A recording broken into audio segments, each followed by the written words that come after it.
Tiga. Assalamualaikum warahmatullahi wabarakatuh. Waalaikumsalam. Alhamdulillahirrahmanirrahim. Terima kasih teman-teman telah menyempatkan waktunya untuk melaksanakan diseminasi untuk siang hari ini. Untuk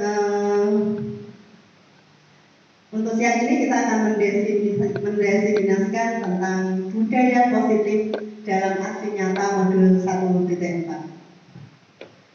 Perkenalkan, saya Siti Ummul Latifah dari SDN 4 Ngawen, CGP Angkatan 10. Adapun agenda untuk diseminasi siang hari ini, yang pertama yaitu pembukaan, yang kedua penyampaian materi, yang ketiga umpan balik, yang terakhir adalah penutup. Nah, sebelum kita mulai, di sini ada pertanyaan pemantik. Yang pertama adalah hukuman dapat mendisiplinkan anak. Nah, apakah Bapak Ibu setuju dengan pernyataan berikut? Mungkin ada yang ingin menyampaikan, apakah hukuman itu dapat mendisiplinkan anak? Silakan, Ustaz Ramadan. Ya, berdasarkan pernyataan yang disampaikan terkait tentang hukuman kepada anak, ya, saya setuju karena dengan hukuman anak didik menjadi disiplin. Bila tidak melaksanakan, takut untuk mendapat sanksi atau hukuman. Terima kasih pendapatnya. Ustaz Ramadan menyampaikan bahwa hukuman dapat mendisiplinkan anak, setuju. Intinya begitu ya Ustaz. Untuk yang selanjutnya, pertanyaan kedua, pemberian hukuman dengan hal positif seperti membaca atau membersihkan halaman sekolah dapat meningkatkan disiplin anak. Nah, monggo, setuju apa tidak dengan pernyataan berikut? Apakah hukuman itu dengan hal yang positif bisa meningkatkan kedisiplinan anak? Setuju atau tidak? Monggo setuju ya. Menurut saya setuju.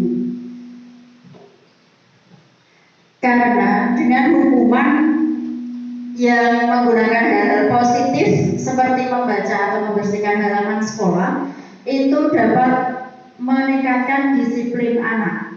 Dengan terpaksa itu anak akan bisa membaca ataupun membersihkan halaman sekolah melalui hukuman tersebut. Begitu Ibu. Terima kasih. Intinya setuju ya Bu, meskipun dengan keterpaksaan. Begitu. Ya. Untuk yang ketiga yaitu memberi penghargaan dapat meningkatkan motivasi belajar anak.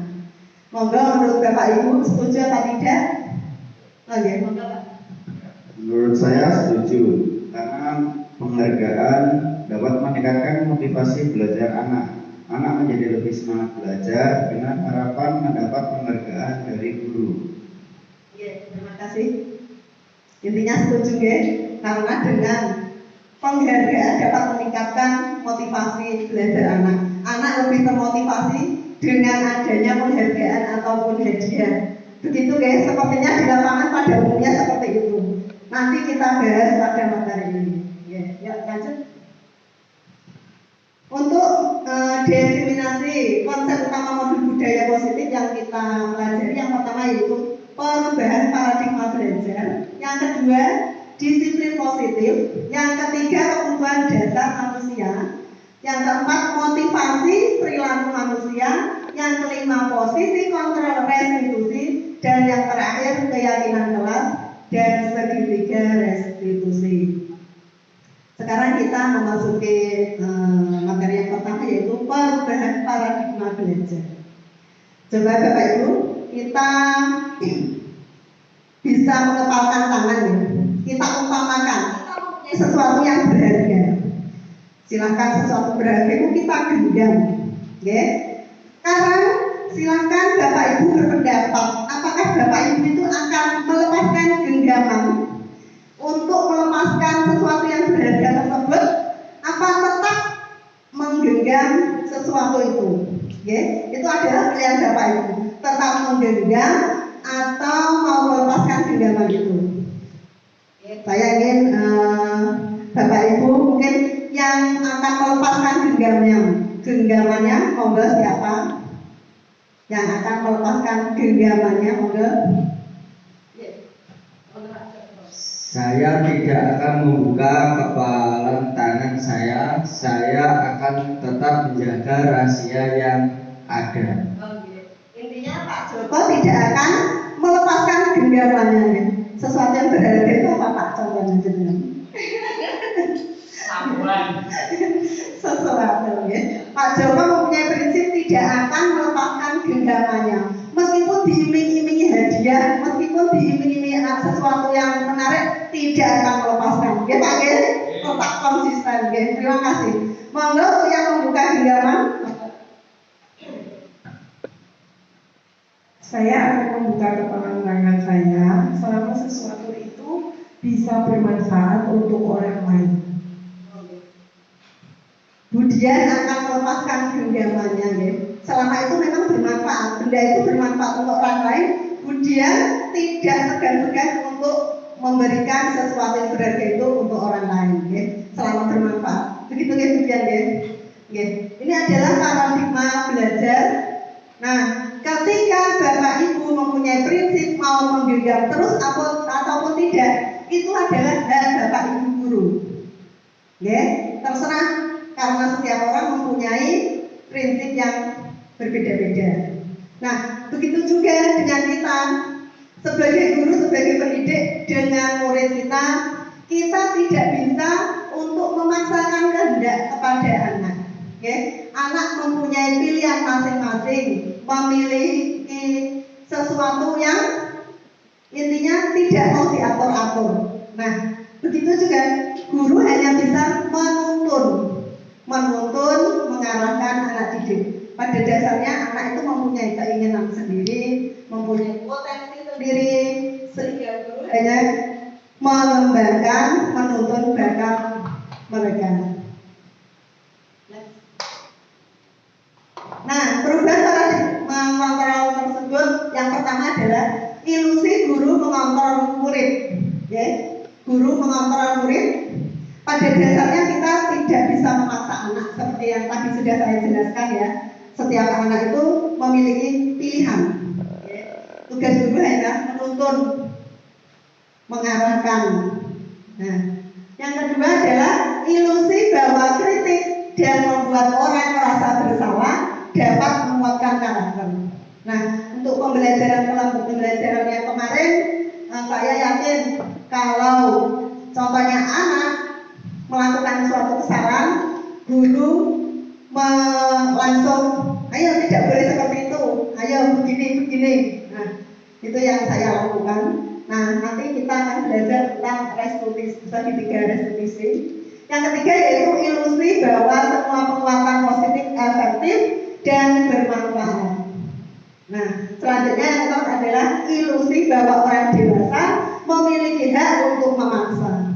Oke, contohnya seorang guru memaksa anak didiknya, untuk contohnya kamu harus begini.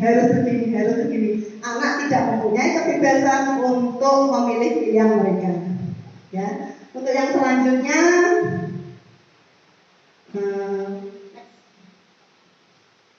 Perubahan paradigma stimulus respon dan teori kontrol. Ya. Kita mengenal stimulus respon. Yang pertama kita mencoba mengubah orang agar berpandangan sama dengan kita. Seperti kita menyuruh anak seperti ini menentukan sesuatu. Nah, kita menyuruh anak agar ikut seperti apa yang kita inginkan. Ya. Yang kedua, perilaku buruk dilihat dari suatu kesalahan. Yang ketiga, orang lain bisa mengontrol saya. Nah, itu adalah stimulus respon. Untuk yang teori kontrol, yang pertama kita berusaha memahami pandangan orang lain tentang dunia. Ya, dalam teori kontrol ini kita sebagai guru seharusnya bisa memahami apa keinginan anak, apa bakat anak, sehingga kita menyesuaikan. Bukan anak yang menuruti keinginan guru, tetapi guru seharusnya menggali potensi-potensi keinginan-keinginan anak serta bakat-bakat mereka, sehingga kita hanya sekedar menuntun, ya. Karena bakat dirinya masing-masing. Yang selanjutnya yaitu semua perilaku memiliki tujuan yang berbeda. Ini perbedaan stimulus dan respon kontrol ya, dan teori kontrol.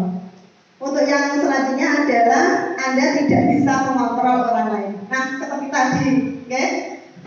Begitu juga dengan guru. Guru itu tidak bisa mengontrol siswa. Seperti tadi menggenggam. Kita menggenggam, anak juga begitu, mempunyai keinginan sendiri, mempunyai bakat dasar sendiri, sehingga guru itu tidak bisa untuk mengontrol. Yang mengontrol adalah diri kita sendiri.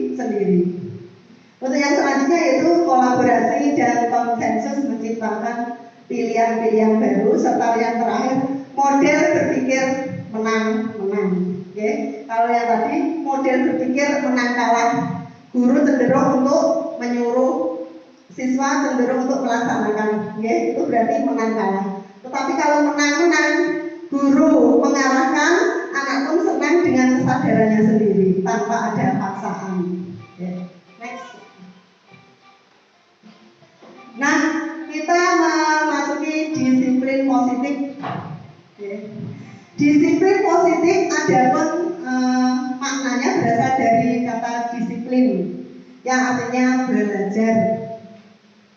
Makna asal dari kata ini berkonotasi dengan disiplin diri dari murid-murid Sokrates dan Plato.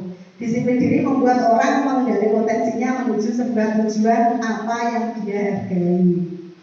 Namun dalam budaya kita, makna kata disiplin telah berubah menjadi sesuatu yang dilakukan seseorang pada orang lain untuk mendapatkan kepatuhan.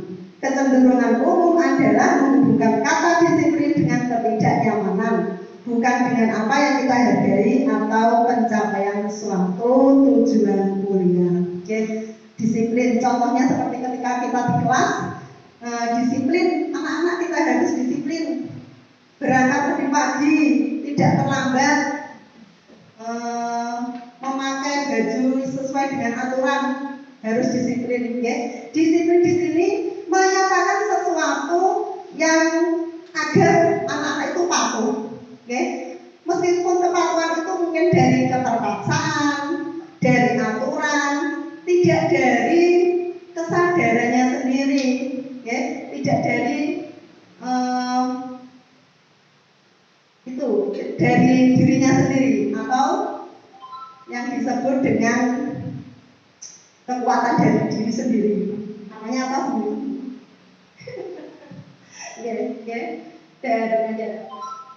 Terus karena tadi ada aturan, ada aturan-aturan sekolah itu kan sifatnya memaksa. Berarti dari eksternal, tidak dari dirinya sendiri. Okay?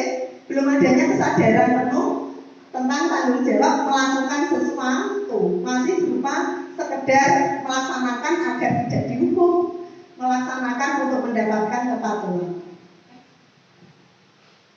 Nah, di sini kita dapat melihat bagian disiplin positif. Ya. Ini teori kontrol dan teori pilihan. Nah, kita tadi Anda tidak bisa mengontrol. Seperti yang tadi sudah saya jelaskan bahwa yang bisa mengontrol diri kita sendiri bukanlah orang lain. Ya, diibaratkan seperti tadi genggaman. Menggenggam sesuatu boleh dibuka, boleh tidak, itu adalah tergantung pada diri kita sendiri. Begitu juga dengan anak, mereka mempunyai kebebasan, mempunyai keinginan masing-masing yang sebenarnya guru tidak bisa menentukan atau tidak bisa mengontrol, tetapi guru hanyalah menuntun, sifatnya menuntun. Yang selanjutnya adalah semua perilaku memiliki tujuan. Nah, motivasi, teori motivasi ini untuk menghindari hukuman seperti tadi ya, ketika disiplin anak-anak biar tidak dihukum, biar tidak mendapat sanksi. Nah, yang kedua untuk mendapatkan imbalan ataupun reward seperti tadi. Nah, untuk saya rajin belajar, biar nanti mendapatkan hadiah dari guru. Nah, ini masih bersifat eksternal, ya. Tidak,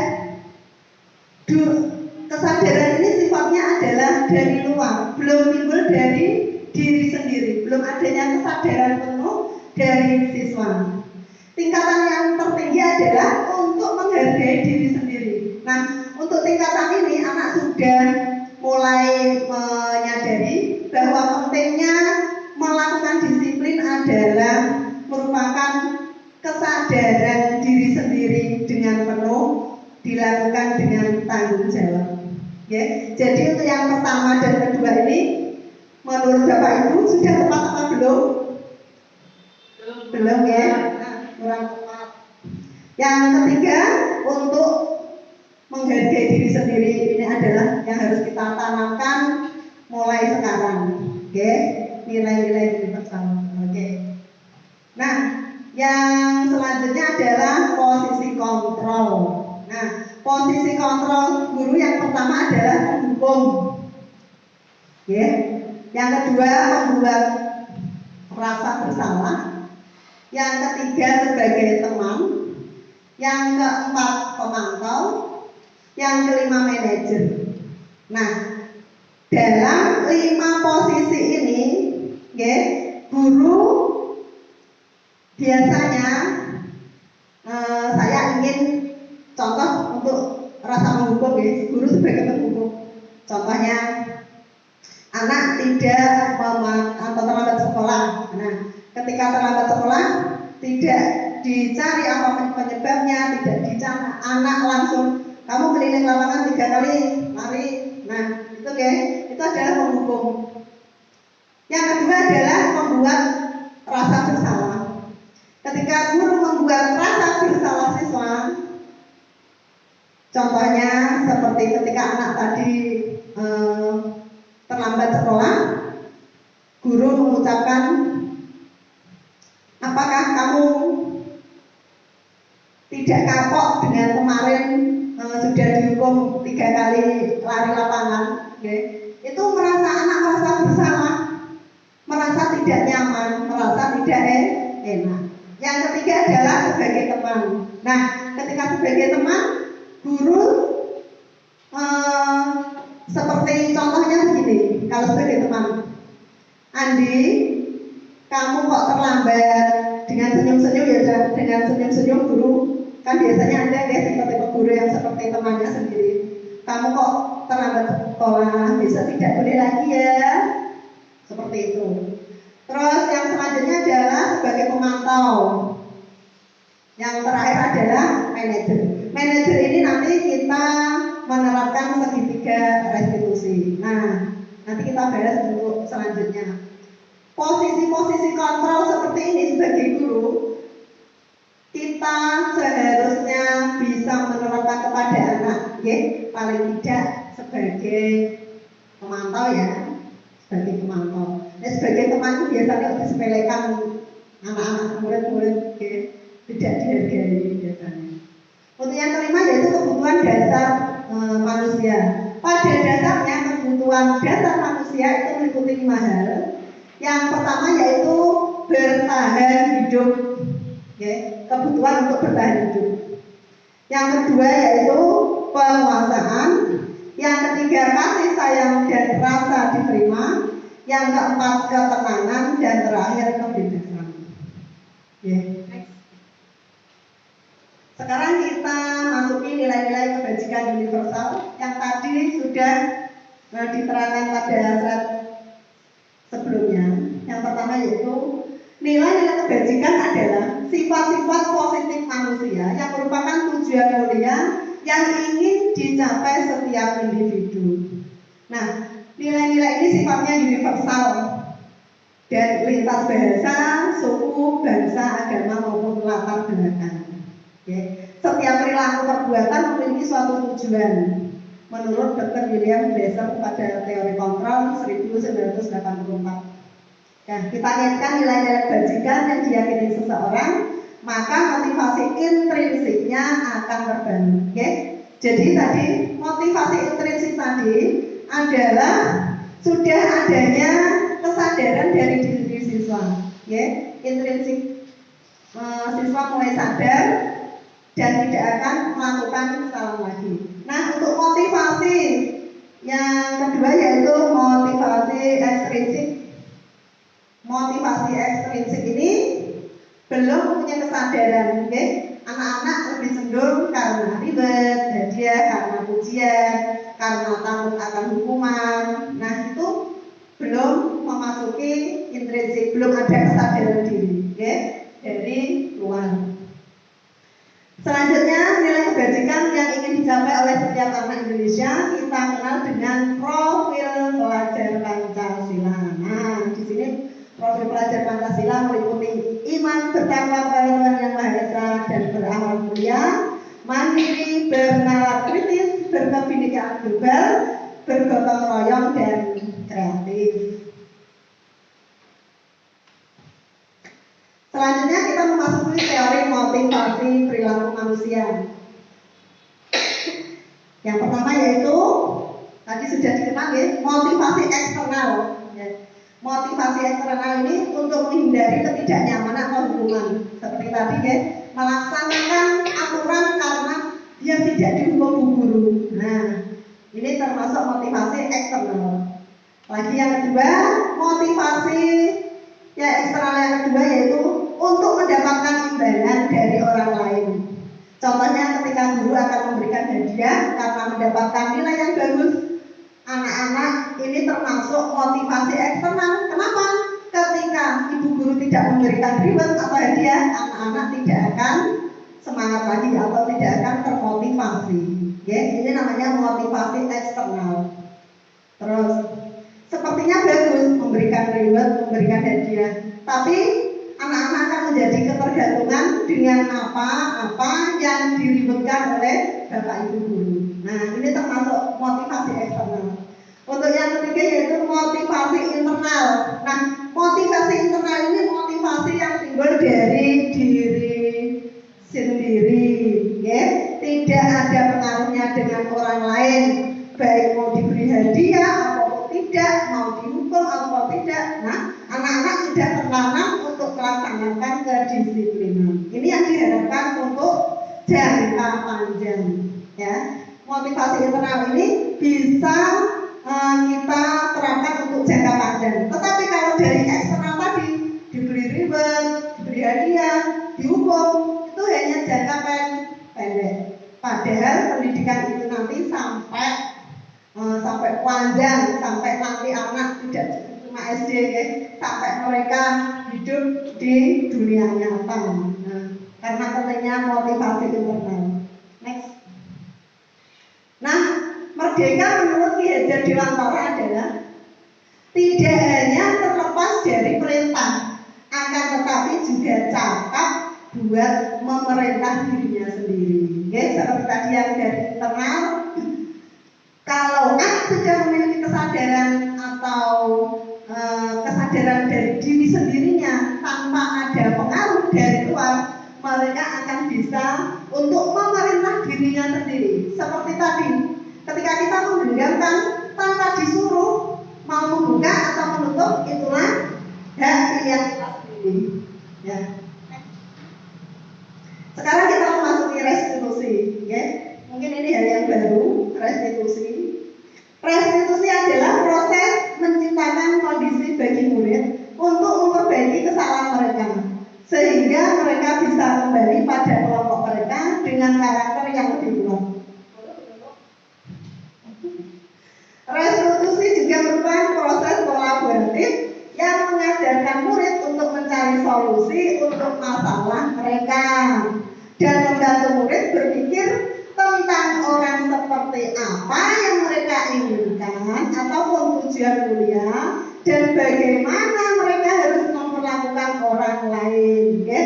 Restitusi untuk yang tingkatan ketiga yaitu tadi sudah dijelaskan tentang segitiga restitusi sebagai gambaran awal. Nanti kita akan belajar banyak tentang restitusi, bagaimana penerapan restitusi untuk anak-anak kita dalam rangka menciptakan disiplin positif. Ya. Nah, ciri-ciri restitusi yang pertama yaitu bukan untuk menebus kesalahan, namun untuk belajar dari kesalahan. Ya. Jadi dari kesalahan itu kita bisa belajar sehingga anak tidak akan mengulanginya. Yang kedua yaitu memperbaiki hubungan. Ketiga, tawaran, bukan paksaan. Okay? Anak tidak terpaksa, tapi kita tawarkan. Nah, solusi-solusi apa yang bisa kita lakukan, bukan paksaan. Yang keempat yaitu menuntun untuk melihat ke dalam diri. Untuk yang selanjutnya, ciri yang kelima yaitu mencari kebutuhan dasar yang mendasari tindakan. Serta yang keenam, restitusi diri adalah cara yang paling baik. Okay? Cara yang paling baik maksudnya bagaimana? Tadi dijelaskan ada yang sebagai penghukum, sebagai teman, sebagai pemantau. Okay? Restitusi adalah cara yang paling baik untuk terapkan guru kepada siswanya ketika melakukan ketidakdisiplinan. Untuk yang ketujuh yaitu fokus pada karakter bukan tindakan. Yang kedelapan, fokus pada solusi. Okay? Fokus pada solusi. Nah, anak akan memberikan solusi pada dirinya sendiri. Okay? Bukan guru yang memberikan solusi, tetapi solusi itu nanti dari diri murid sendiri. Yang kesembilan yaitu mengembalikan murid yang berbuat salah pada kelompoknya. Dalam artian ketika anak atau siswa melakukan kesalahan, nah dia bisa kembali kepada kedisiplinan yang benar, kepada komunitas-komunitas yang benar, okay? Sehingga tidak dikucilkan atau tidak tetap lama-lama melakukan ketidakdisiplinan. Nah, sekarang keyakinan kelas dan segitiga restitusi. Sekarang mengapa mengapa tidak peraturan saja? Mengapa harus keyakinan kelas? Oke? Kalau dulu ada tata tertib kelas, terus yang selanjutnya ada kesepakatan kelas, dan yang selanjutnya adalah keyakinan kelas. Oke? Sepertinya sama, tetapi di situ mempunyai esensi yang berbeda-beda. Nah, contohnya seperti kasus, mengapa kita memiliki peraturan yang harus menggunakan helm bila mengendarai kendaraan roda 2? Kira-kira Bapak Ibu kalau menggunakan helm itu tujuannya apa? Apa Pak? Tujuannya apa ketika pakai helm? Memberi perlindungan kepada kepala dan memberi keselamatan. Oh, gitu. Terima kasih. Berarti sudah termasuk tadi motivasi intrinsik, ya? Ada lagi yang bilang biar tidak ditilang Pak polisi. Nah, itu adalah motivasi dari luar, belum adanya kesadaran dari diri. Yang kedua, mengapa kita memiliki peraturan 3M, menggunakan masker, mencuci tangan, dan menjaga jarak? Nah, ketika kemarin pandemi COVID, ya, kita harus melakukan 3M. Untuk motivasi eksternal dalam kasus ini, mungkin jawabannya anak-anak, ya, ada biar tidak dimarahi ibu guru, ya. Ada lagi karena aturan pemerintah disuruh pakai masker. Nah, itu adalah motivasi yang dari luar atau eksternal. Kalau motivasi dari dalam, kita akan memahami bahwa 3M itu untuk kesehatan diri kita sendiri. Gitu ya Bapak Ibu ya. Untuk yang selanjutnya, mengapa kita memiliki peraturan harus datang tepat waktu pada saat mengikuti pelatihan. Nah, contohnya ketika ada pelatihan, mengapa harus tepat waktu? Nah, itu juga ada motivasi internal ataupun eksternal. Tetapi yang diharapkan untuk kedepannya adalah motivasi internal karena bersifat jangka panjang. Okay? Untuk mendukung motivasi intrinsik, kembali ke nilai-nilai keyakinan-keyakinan lebih menggerakkan seseorang dibandingkan mengikuti serangkaian peraturan-peraturan. Okay? Kalau anak mempunyai motivasi intrinsik, mereka akan mempunyai kesadaran penuh untuk melakukan dirinya dengan penuh tanggung jawab, dan ini akan terbawa nanti sampai mereka dewasa. Okay? Kalau motivasi ekstrinsik, mereka hanya jangka pendek. Nah, sifatnya begitu. Nah, di situ kita bisa tadi ya ada peraturan kelas, keyakinan kelas, lingkungan yang positif, serta budaya positif. Nah, di situ yang paling awal adalah peraturan kelas. Setelah itu nanti kita meningkatkan menjadi keyakinan kelas. Nah, setelah semuanya di sekolah melaksanakan keyakinan kelas, lingkungan positif, akan tercipta budaya positif. Nah, monggo dicermati, ini ada gambar yang merupakan contoh-contoh kesepakatan kelas. Oke. Ini adalah kesepakatan kelas. Saya yakin Bapak Ibu di kelasnya juga sudah ada kesepakatan kelas, ya? Sudah ada. Next. Nah, bagaimana kita membuat keyakinan kelas? Nah, ketika kita membuat keyakinan kelas, kita akan membuat dengan tabel Y maupun tabel T, ya, menggunakan tabel T. Adapun variabelnya yaitu ada yang terlibat, apa yang terlihat, apa yang terdengar, adapun berperilaku. Yang pertama, hormat. Ya, kami meyakini bahwa sangat penting untuk menghormati semua orang dan barang milik orang lain. Contohnya kalau peraturan kelas, ya, dilarang menghilangkan alat tulis teman. Nah, dilarang, itu adalah kata-kata yang bersifat negatif. Ya. Untuk keyakinan kelas kita merubahnya dengan kata-kata yang bersifat positif. Ya. Lagi dilarang yang sifatnya tidak menghormati, dilarang berbicara kotor, dilarang. Nah, itu adalah merupakan kata-kata yang bersifat negatif. Kita rubah menjadi hormat. Ya. Kami meyakini bahwa sangat penting untuk menghormati semua orang dan barang milik orang lain. Nah, kata-kata ini lebih cenderung menjadi kata-kata yang positif, ya, tidak yang bersifat negatif seperti contoh tersebut. Yang kedua, bekerja. Kami meyakini bahwa sangat penting untuk mengerjakan segala pekerjaan atau mengikuti kegiatan yang telah ditugaskan. Ya, ini adalah keyakinan. Kalau yang bersifat negatif seperti contoh, ya, mengerjakan, tidak mengerjakan PR, tidak mengerjakan tugas, ya, itu merupakan kata-kata negatif. Dalam keyakinan kelas kita seharusnya menggunakan kalimat yang bersifat positif, ya, sehingga anak itu lebih senang menerimanya, tidak merasa terhukum, tidak merasa terpaksa. Ya. Yang selanjutnya itu diterima dan dimiliki. Kami meyakini bahwa sangat penting untuk merasa diterima pada suatu kelompok dan saling peduli satu dengan yang lainnya. Oke, ini adalah contoh tabel, ya, tabel Y dan tabel T. Untuk ketika kita nanti membuat keyakinan kelas bersama anak-anak, silakan ini bisa untuk diterapkan. Oke, ya. Contoh membuat keyakinan kelas. Ya, yang pertama itu hormat, ya. Contohnya hormat terdengar. Satu orang berbicara, yuk saya bantu. Kira-kira itu negatif atau positif? Yuk kita bantu positif. Oke, ya. Kita bisa selesaikan ini bersama-sama. Nah, itu kata-kata positif. Kalau terlihat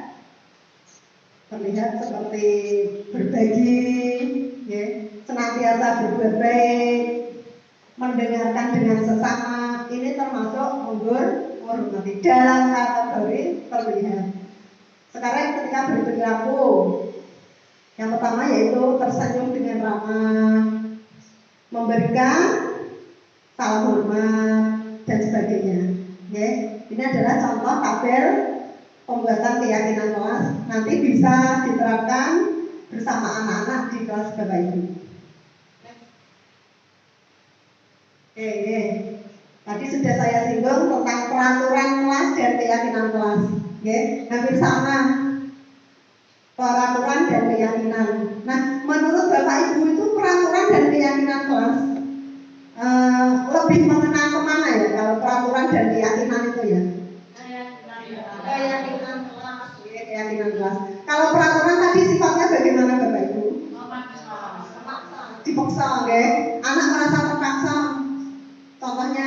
selalu kembalikan buku ke tempatnya. Kayak diperintah, nah seperti dipaksa, dilarang mengganggu orang lain. Nah, hadir di sekolah 15 menit sebelum pembelajaran. Ini adalah termasuk kata-kata yang sebenarnya negatif. Nah, untuk penerapan keyakinan kelas kita menggunakan kalimat yang bersifat positif. Oke, tanggung jawab. Luas ya, kalau tanggung jawab mengembalikan sesuatu pada tempatnya, terus mengerjakan PR, itu termasuk tanggung jawab. Menghormati orang lain, menghormati orang serta berkomitmen, menghormati contohnya tidak menjahili teman. Nah, itu termasuk peraturan, sifatnya masih kata-kata negatif. Kita rubah menjadi keyakinan anak-anak biar mereka lebih senang, tidak merasa dipaksa, tidak merasa diatur. Okay? Karena anak pada dasarnya juga memiliki prinsip masing-masing. Ini adalah contoh penyusunan kesepakatan kelas kemarin.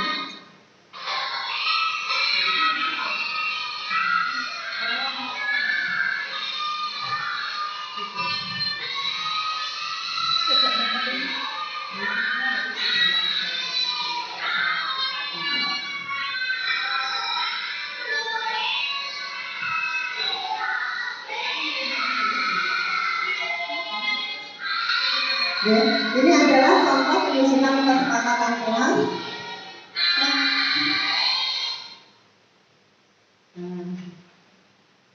Untuk perubahan pada modul 1.4, ya, untuk perubahan yang diharapkan pada modul ini, ya, yang pertama itu pengaruh jangka pendek dan jangka panjang. Seperti tadi, motivasi dari luar itu sifatnya hanya jangka pendek. Sedangkan intrinsik mempunyai masa jangka panjang, sampai dewasa, sampai tua dia akan tetap mempunyai prinsip yang sama. Yang selanjutnya yaitu penghargaan menghukum. Okay?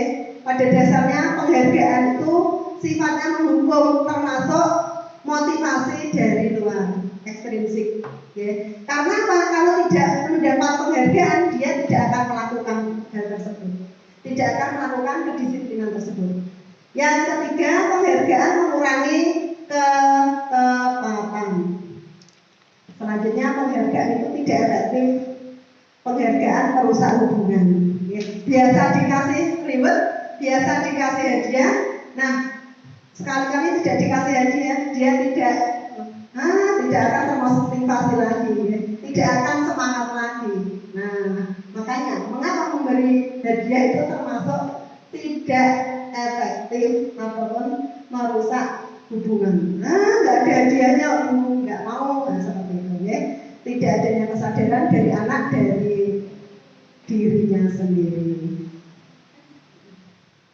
Nah, untuk yang selanjutnya tadi, ya, menghukum dan penghargaan tadi. Penghargaan menurunkan kualitas, ya. Penghargaan mematikan kreativitas, serta penghargaan mengurangi motivasi intrinsik. Nah, yang kita tekankan adalah motivasi intrinsik ini. Kita harus membangun dari diri siswa sendiri untuk adanya motivasi intrinsik agar nanti jangka panjangnya mereka mempunyai kesadaran diri untuk melaksanakan apa yang menjadi tanggung jawabnya. Oke, selanjutnya mungkin ada pertanyaan Bapak Ibu? Jelas ya? Nah, sekarang kita mengenal hukuman dan konsekuensi. Nah, sepertinya ini hampir sama, ya, hukuman dan konsekuensi. Nah, pada kasus yang pertama, monggo Pak, kasus yang pertama ini termasuk hukuman apa konsekuensi? Satu, baca. Yaitu mencatat 100 kali di dalam buku kalimat saya tidak akan terlambat lagi karena terlambat ke sekolah. Menurut Bapak ini termasuk hukuman atau konsekuensi, Pak? Hukuman. Termasuk hukuman, ya. Nah, kalau hukuman ini biasanya tidak ada kesepakatan dulu dengan murid, ujuk-ujuk langsung, ujuk-ujuk tidak ada kesepakatan dulu dengan anak. Nah,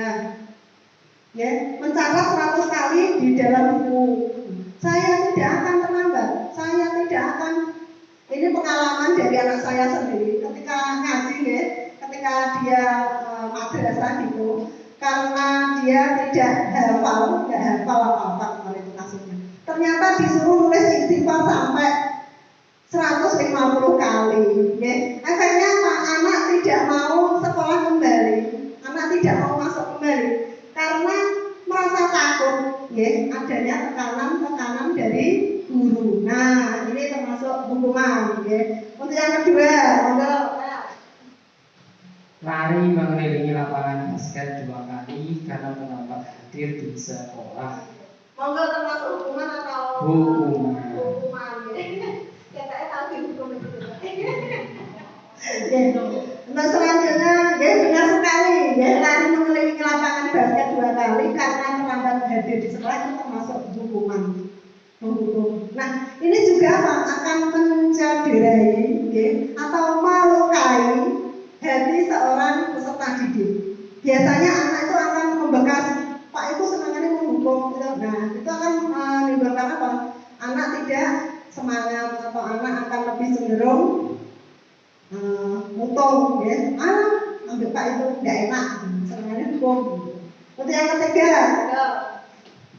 murid diminta untuk push up 15 kali karena tidak menggunakan masker ke sekolah, termasuk dalam hukuman. Hukuman, ya. Hukuman. Untuk yang selanjutnya, menggantikan kertas tugas teman yang telah dicoret-coret, konsekuensi. ya, terima kasih. Sepertinya Bapak Ibu sudah paham ya antara hukuman dan konsekuensi. Kalau konsekuensi itu ada imbal baliknya. Contohnya kalau si A ini kalau mengerjakan ini nanti seperti ini. Okay? Contohnya kalau merusak buku teman dia harus mengganti buku. Nah itu adalah konsekuensi. Nah selanjutnya kemudian Membersihkan tumpahan air di meja tulis karena tersenggol pada saat belajar, termasuk konsekuensi. Selanjutnya Menggunakan Pak Bu. Murid disusun untuk mengenakan sepatu seharian di sekolah karena tidak mengenakan sepatu hitam. Misalnya ireng. Hukuman ini jelas benar ya. Hukuman bunyi sama mau ya. Kira-kira kalau hukuman itu menjadikan anak malu betul ya? Contohnya dia tidak seperti tadi tidak memakai sepatu warna hitam. Nah disuruh apa itu tadi? Disuruh memakai sepatu. Ternyata tidak. Karena mendapat hukuman, anak cenderung akan menjadi malu. Ya. Lanjut. Lari mengelilingi lapangan basket 2 kali karena terlambat 10 menit untuk pelajaran PJOK. Menurut saya itu konsekuensi Bu Iva karena biasanya itu di awal tahun pelajaran itu anak-anak dengan guru sudah melaksanakan keyakinan kelas. Terima kasih sekali. Tepuk tangan untuk semuanya.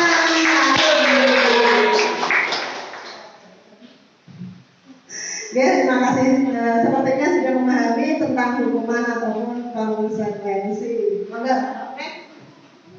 Nah, ini tadi ya perbedaan hukuman dan konsekuensi. Kasus tadi sudah mewakili beberapa kasus yang biasa terjadi di sekolah-sekolah. Yang pertama hukuman. Ini sifatnya menyakitkan, ya. Setelah anak mendapatkan hukuman, biasanya dia akan seperti trauma, kapok, ya. Itu kalau hukuman. Kalau konsekuensi, iya, kadang ya dibaleni lagi ya Pak. Gak kapok. Selanjutnya yaitu konsekuensi itu sesuatu yang harus terjadi, ya. Kalau anak-anak begini, nanti akibatnya begini. Ini adalah konsekuensi. Selanjutnya membuat sakit tadi seperti sakit hati, ya. Sakitnya tuh di sini. Nah, itu karena anak akan selalu mengingat, anak itu akan selalu membekas. Contohnya ini saya sendiri ketika saya kelas 1 SD, saya tidak berasal dari TK ataupun zaman dulu ya, tidak dari TK tapi langsung dari SD untuk kelas 1. Nah, bu gurunya itu kalau ngajari membaca, mengajari abjad, ngene kok gak iso, ngene iki sing nomor belajar apa enggak? Nah, itu sampai membekas sampai sekarang. Saya tahu persis bahwa guru saya Bu Sudarse kelas 1 itu sampai sekarang saya masih ingat kalau mau sekolah itu saya nangis karena takut disuruh membaca. Itu adalah salah satu penanganan karena memang guru tidak zaman dulu guru adalah pusat kalau sekarang adalah peserta didik yang menjadi pusat pembelajaran, ya. Nah, itulah bedanya pendidikan zaman dulu dan sekarang. Nah, mindset kita harus kita ubah juga. Pendidikan harus sesuai kodrat alam dan kodrat zaman, ya. Tidak bisa kita bandingkan zaman DKI bocah itu manut-manut, contohnya seperti itu tidak bisa. Karena apa? Zamannya sudah beda, zaman dulu dan zaman sekarang. Tantangannya juga berbeda-beda. Begitu ya Bapak Ibu. Jadi tidak boleh disamakan. Mindset kita harus kita samakan bahwa pendidikan itu harus sesuai kodrat alam dan kodrat zaman. Kalau kodrat alam seperti apa contohnya? Contohnya di daerah pesisir yang mayoritasnya penduduknya sebagai nelayan, dipadani sama pendidikan di pegunungan, contohnya seperti itu, tidak bisa disamakan. Anak-anak itu mempunyai latar belakang yang berbeda-beda, mempunyai karakteristik yang beda-beda, tetap sehingga tidak bisa kita samakan, tidak bisa digebiah-gebiah. Yang selanjutnya adalah bisa dibaca sendiri ya Bapak Ibu guru untuk hukuman dan konsekuensi. Saya rasa tadi sudah mewakili, sudah bisa membedakan antara hukuman dan konsekuensi. Next. Nah, hukuman itu merupakan identitas gagal. Hukuman itu merupakan identitas gagal. Nah, di atasnya identitas adalah konsekuensi. Bisa mending, bisa apik. Tetapi yang paling tepat diterapkannya nanti kita belajar tentang restitusi. Ketika Bapak Ibu melakukan hukuman itu berarti menunjukkan adalah identitas kegagalan. Mulai saya tidak usah menghukum ya Bapak Ibu ya. Diganti hukuman itu menjadi sesuatu yang lebih positif. Nah, yang selanjutnya kita nanti mengenal tentang restitusi. Contoh untuk identitas gagal yang contohnya yang pertama yaitu sesuatu yang menyakitkan. Seperti tadi setelah anak-anak kita hukum mesti akan membekas menyakitkan di hati. Nah, kalau konsekuensi tadi sudah sesuatu harus terjadi. Kalau melaksanakan kesalahan ini konsekuensinya seperti ini. Nah seperti itu. Itu masih rada penting Yang paling bagus adalah restitusi. Nah, restitusi itu apa? Anak-anak bisa mengetahui letak kesalahannya di mana, cara memperbaikinya seperti apa. Kalau dia berbuat kesalahan, solusinya seperti apa, sehingga tumbuh kesadaran intrinsik dari dirinya sendiri. Gitu. Selanjutnya. Nah, kita tadi sudah mengenal kebutuhan dasar manusia Ada 5 kebutuhan dasar manusia. Yang pertama adalah pertahanan hidup, seperti makan, minum, pangan. Makan itu adalah kebutuhan hidup. Yang kedua adalah kasih sayang dan rasa diterima. Nah, anak-anak itu juga memerlukan, tidak anak-anak, semua orang pasti membutuhkan kasih sayang dan rasa diterima. Begitu juga dengan anak didik kita, mereka juga butuh kasih sayang dan rasa diterima. Makanya dalam kasus di kelas biasanya ada anak yang malas, ogah-ogahan, atau kadang cenderung menyepelekan, itu harus kita gali sebenarnya anak ini kebutuhan dasarnya apa toh, Kita harus tahu dulu bocah ini janjane kurang kasih sayang, apa piye, itu guru harus pandai-pandai untuk menggali. Yang kedua yaitu penguasaan. Penguasaan itu seperti penghargaan. Seorang anak biasanya ketika dia mempunyai potensi, tapi gurunya tidak peka, Nah, dia akan cenderung tidak disinar, ya. Dia akan kembali meredup. Nah, selanjutnya adalah kebebasan, dan yang terakhir adalah ketenangan. Bapak Ibu, monggo diperhatikan, ini ada video berkaitan dengan kebutuhan dasar manusia.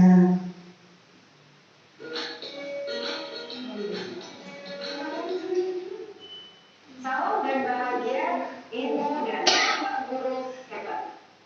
Untuk membangun budaya sekolah yang positif dengan lingkungan yang aman dan mendukung murid untuk menjadi pribadi yang berdaya, seimbang, dan bahagia, salah satu upaya yang dapat dilakukan oleh guru adalah memahami kebutuhan dasar yang Demikian Bapak Ibu, ya, pada video tentang kebutuhan dasar manusia. kita akan membahas. Nah, sekarang kita membahas tentang posisi kontrol ataupun restitusi, ya. Seperti tadi, tingkatan yang paling baik adalah kita melakukan restitusi. Nah, posisi kontrol tadi ada 5, yaitu sebagai penghukum, sebagai teman, sebagai pengontrol. Monggo perhatikan ini video, ya. Dalam penerapan disiplin positif restitusi, salah satu program yang dikembangkan adalah 5 posisi kontrol. 5 posisi kontrol dalam restitusi adalah proses perjalanan seorang pendidik agar dapat mengenali dirinya. Pada video kali ini, kita akan membahas tentang 5 posisi kontrol yang dikembangkan oleh Diane Gosset dan contoh keseramaannya. Nah, demikian Bapak Ibu tadi video tentang 5 posisi kontrol, ya. Pada intinya, tadi pada video tersebut posisi yang pertama yaitu sebagai penghukum, ya. Kira-kira tepat apa enggak ya Bapak Ibu kalau sebagai penghukum? Oh, enggak. Tidak tepat, ya Pak, ya. Yang kedua yaitu membuat orang merasa bersalah. Anak itu merasa bersalah dengan ucapan, dengan kata-kata kita. Nah, kira-kira ini cocok apa enggak? Tepat apa enggak untuk penerapan? Tidak tepat. Yang selanjutnya adalah sebagai teman. Seperti teman kita, ketika anak-anak melakukan kesalahan, kita bertindak seperti teman. Nah, kira-kira tepat apa belum tepat? Belum tepat, ya. Tapi sudah mulai lunak, ya. Tidak seperti menghukum atau membuat orang merasa bersalah, yang membuat sakitnya tuh di sini katanya. Yang selanjutnya yaitu sebagai pemantau, dan yang terakhir adalah sebagai manajer. Nah, kira-kira Bapak Ibu setelah kita mempelajari tentang hal ini, kira-kira Bapak Ibu akan menerapkan yang posisi mana? Manajer. Manajer, ya. Manajer. Terima kasih. Memang posisi manajer ini diharapkan agar nanti anak-anak mempunyai motivasi intrinsik sehingga sampai jangka panjang anak masih mempunyai keyakinan bahwa sesuatu itu dilakukan atas kesadaran dari dirinya sendiri. Ya. Contohnya kalau menghukum tadi, ya, tunjuk anak, kue bocah, nah seperti itu meyakinkan kamu tidak mengerjakan PR, tidak, nah seperti itu. Ya. Nah, untuk membuat orang merasa bersalah, seharusnya ibu sangat kecewa karena kamu tidak mengerjakan PR, ya. Anak itu akan merasa ibu sangat kecewa, kamu kok malas sekali. Nah, itu adalah merasa bersalah.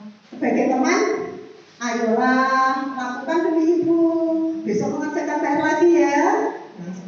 Kira-kira seorang guru ini seperti tidak mempunyai apa? Ketika sebagai teman, ya, dianggap sebagai teman. Selanjutnya yang memantau, apa peraturannya, kita ingatkan kembali peraturannya itu seperti apa. Itu sebagai teman. Pemantau sudah bagus, tetapi yang paling bagus adalah dengan cara restitusi. Nah, restitusi nanti kita ada 3 tahapan, ya. Kita materi selanjutnya.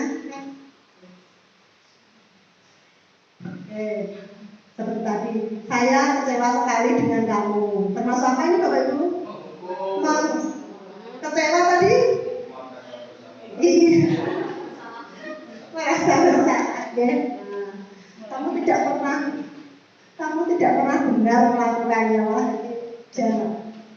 Anak ya jadi sakit tadi, ya. Siapa yang mengatakan? Nah, makanya kita sebagai guru, marilah mulai dari diri sendiri berlatih untuk menjadi manajer, ya, manajer. Paling gak ya pemantau ya tidak apa-apa. Ya. Untuk para belajar kan untuk sedikit demi sedikit tidak bisa kita langsung melakukan sesuatu seperti membalikkan telapak tangan. Paling tidak ya pemantau dan lebih bagus lagi sebagai manajer. Ya, ini ya. Tadi adalah perbedaan konsekuensi dan manajer. Ya, pemantau, posisi kontrol sebagai pemantau, terusan konsekuensi ataupun hadiah, dan kita bandingkan dengan nilai-nilai manajer. Oke, kalau seperti tadi yang dari ekspresi, kalau kamu tidak mengerjakan tugas, saya akan menghukum lari 3 kali putaran. Nah, seperti tadi. Kalau sebagai manajer, ya, apa yang kamu yakini, bagaimana memperbaiki masalah ini, ya? Anak itu diajak untuk mencari solusi. Nah, kalau anak-anak salah seperti ini, kalau kamu salah seperti ini, apa yang akan kamu lakukan? Ya, menstabilkan keadaan dulu. Tidak apa-apa, kamu bersalah. Orang ujuk-ujuk langsung, ayo lari lapangan. Nah, itu beda lagi ya. Ketika kita melaksanakan segitiga restitusi, nanti ada 3 tahapan yang kita lakukan. Semoga ini adalah materi terakhir ya Bapak Ibu. Materi terakhir yaitu segitiga restitusi. Semoga kita cermati, ini ada video bagaimana penerapan restitusi.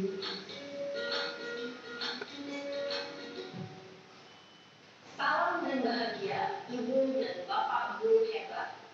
Pada video kali ini kita akan membahas tentang salah satu program disiplin positif yang diterapkan di lingkungan sekolah yang dikenal dengan nama restitusi.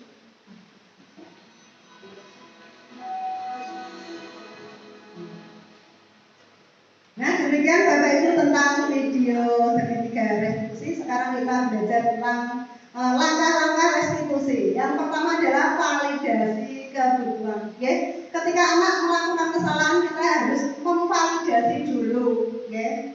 Harus menstabilkan identitas dulu. Langkah yang kedua yaitu validasi kebutuhan, dan yang terakhir adalah menanyakan keyakinan. Okay?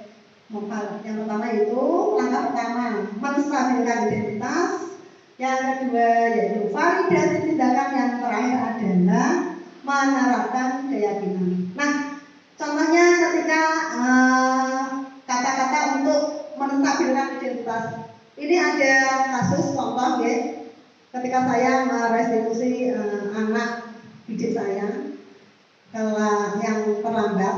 Nah, kata-kata ketika menstabilkan identitas, contohnya tidak apa-apa, terlambat, semua orang bisa melakukan keterlambatan.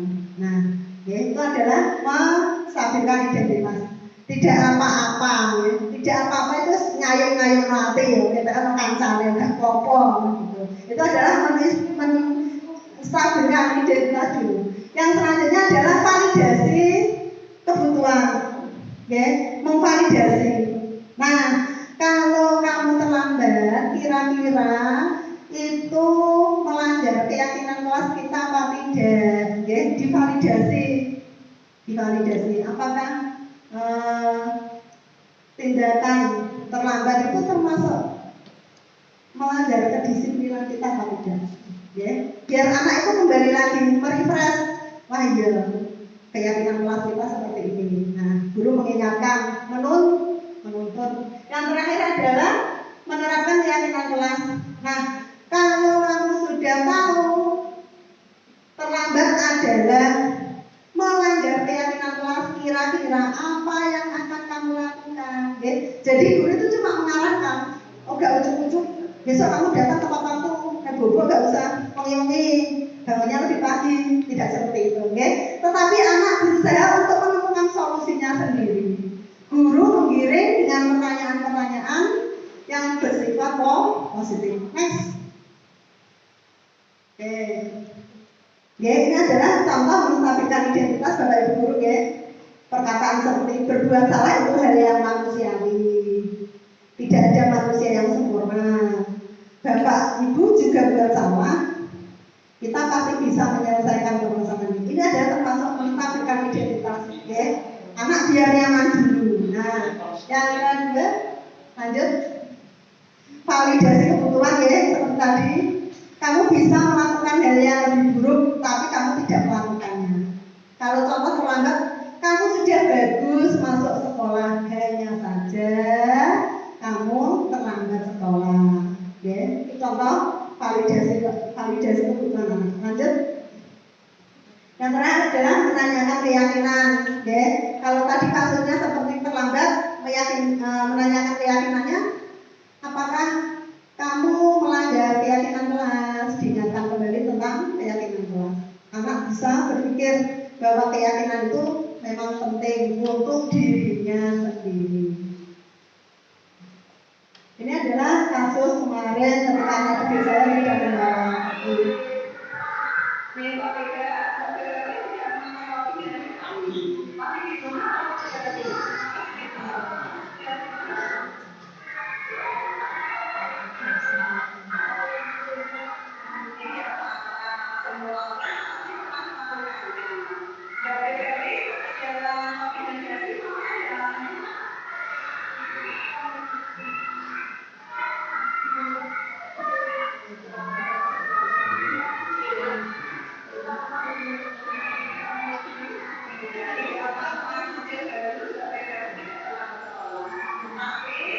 Demikian Bapak Ibu, ini adalah kasus yang saya alami. Nah, kasus yang kedua adalah datang terlambat. Intinya seperti tadi. Next.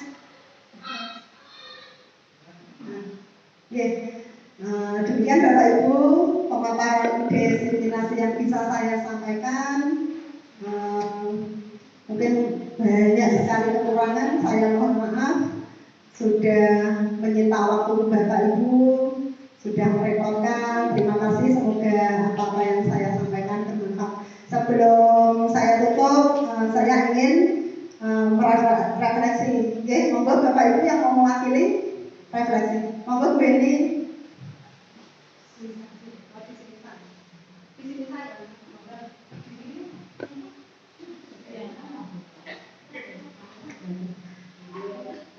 Refleksi hari ini yaitu yang pertama, saya merasa senang dengan diseminasi ini. Pengetahuan dan ilmu saya akan bertambah, terutama dalam hal disiplin positif. Yang kedua yaitu banyak hal baru yang saya dapatkan dalam diseminasi ini, yaitu yang pertama penerapan segitiga restitusi. Yang kedua, pentingnya keyakinan kelas dalam menciptakan disiplin positif di sekolah. Yang ketiga, refleksi saya yaitu saya akan melakukan segitiga restitusi pada murid saya serta membuat keyakinan kelas. Terima kasih Bu Eni atas refleksinya. Tidak perlu satu-satu, cukup diwakili oleh Bu Eni. Demikian, mari kita akhiri diseminasi ini dengan bacaan alhamdulillah bersama-sama. Alhamdulillahirabbil alamin. Assalamualaikum warahmatullahi wabarakatuh.